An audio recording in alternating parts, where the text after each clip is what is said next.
안녕하십니까, 박병입니다. 경찰관들이 스스로 목숨을 끊고 업무 폭증 속에서 이제 숨지고 하는 일이 있다고 해서 깜짝 놀랐습니다. 저는 이제 우리가 이제 군역을 제외하고는 어떻게 보면 가장 보람을 느낄 수 있는 게 경찰 업무가 아닌가, 저는 그렇게 생각합니다. 물론 이제 업무의 어떤 어려움이라든가 또 그 영향력이라든가 그런 건 또 다른 아주 고위 공직자들이라든가 또 정치하는 사람, 이런 사람도 있겠지만은 저는 대민을 위해서, 국민을 위해서 가장 아주 그 많은 도움을 줄 수 있는 직업이 경찰이 아닌가, 이렇게 생각합니다. 저도 한때 이제 또 어떤 시험을 준비하면서 거기에 좀 어려움도 느끼기 위해서 경찰에 한번 지원해 본 적이 있습니다. 내용을 보니까 경찰관이 스스로 목숨을 끊는 일이 잇따라 발생했다. 열흘새 관악경찰서 경위가 숨졌고 충남 예산경찰서 경사도 자살했다. 우리나라는 경제협력개발기구 국가 중 자살률이 1위다. 윤석열 대통령은 지난달 아무리 세계 10위권 경제강국, 글로벌 문화강국으로 도약했다고 해도 국민 한 사람 한 사람이 행복하지 않다면 국가가 역할을 제대로 하지 못하는 것이라며 자살 예방을 국정과제로 제시했다. 보건복지부 소방청과 함께 자살 예방 업무를 하는 핵심 기관이 경찰청이다. 그런 경찰이 스스로는 내부의 비극을 막지 못하고 있다. 최근 숨진 경찰관들은 극심한 업무 스트레스를 호소했다고 한다. 전국경찰 직장협의회는 어제 기자회견에서 초임 수사관은 발령과 동시에 40에서 50건의 사건을 배당받으며 압박을 받아왔다고 주장했다. 문재인 정부 당시 더불어민주당이 강행한 검경 수사권 조정 이후 경찰의 수사 업무가 폭증했다. 검사 지휘를 받으며 수사하던 경찰이 갑자기 수사 종결권을 부여받고 스스로 해결해야 하는 상황에 부닥치면서 전경찰서에 부담이 늘었다. 특히 검수안박까지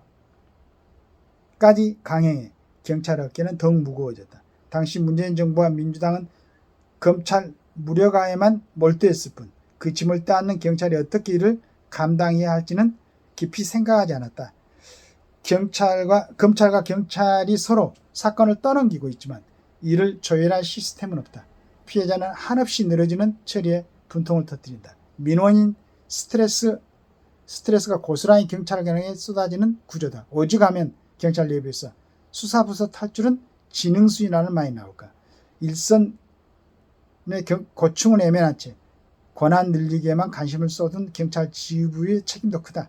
이태원 참사 5송 지하차도 참변에 대한 책임론이 제기되는 와중에 신림역, 서현역 흉기난동 사건이 일어나자 경찰은 내근 직원 등 2,900명이 기동순찰대로 발령해 치안 현장에 투입했다.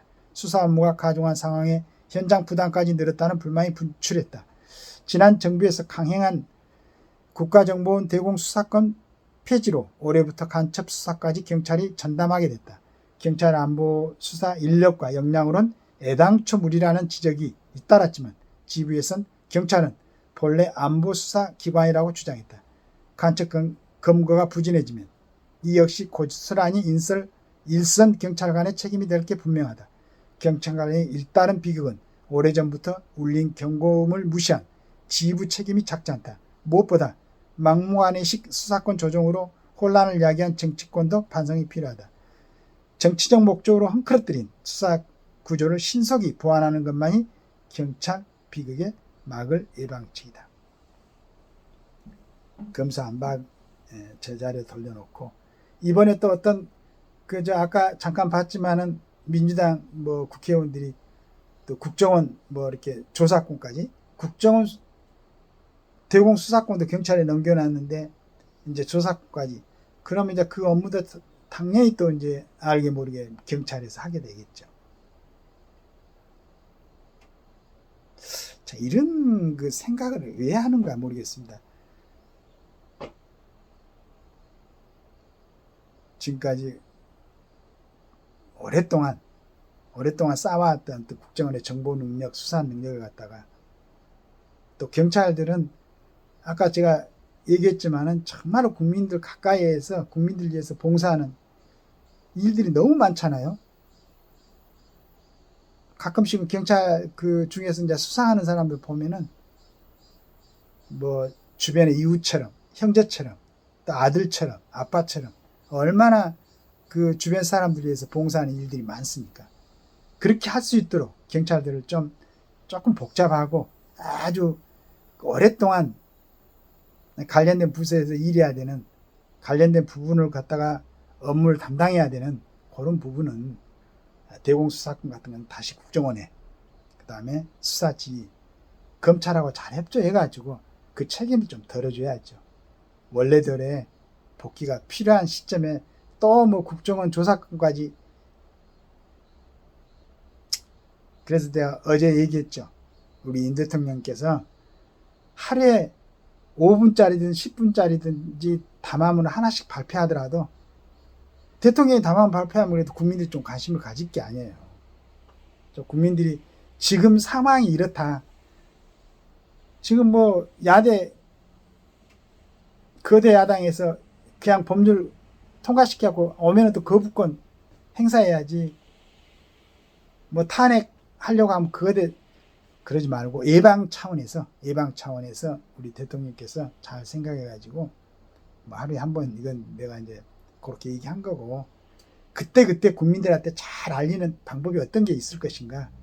대통령실에서 국회의원들에서 뭐 하는 것도 좋지만은 지금 너무 긴박하게 돌아가는 이런 상황에 대해서 대통령은 뭐 하고 있는가? 당정 분리, 어떻게 당정 분리가 돼요?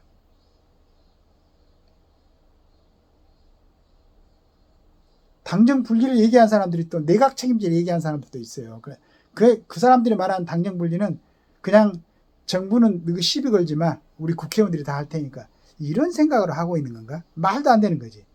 한 국가를 운영하는데 한 축인데 어떻게 당정이 완전히 분리가 될 수가 있나. 당연히 협조해야지. 쌈질 하려고? 뭐 조선시대 사색 당파처럼 뭐 노론, 소론, 동인, 서인, 북청, 남천,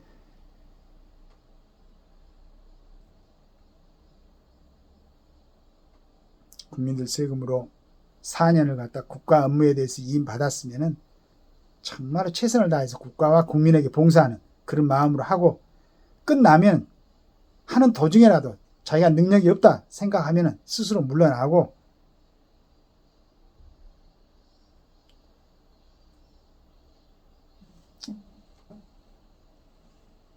국회의원들 4선, 5선, 3선 하는 거 자랑하지 말고 그동안 했으면은 얼마나 내가 그런 과정에서 국가에 도움이 됐는가, 국민에게 좀 헌신했는가, 이걸 자랑으로 삼아야지.